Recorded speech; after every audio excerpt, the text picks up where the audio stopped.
In 2006, I was diagnosed with myoma, 3.5 cm in size. In 2007, I was informed by my doctor that I should be operated on because it might go bigger. However, I was taking religiously Complete and other AIM Global products.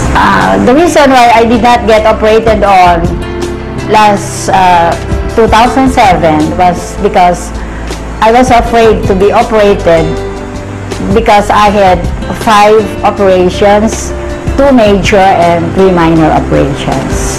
The family in 2010 decided that I be operated on. So I went to see my doctor friend surgeon, and I was advised that before I get operated on, I should get all the necessary laboratory tests, including ultrasound. So I had the ultrasound in Quezon Martires City last December 2010, and to my surprise, I found out that there is no more myoma in my uterus.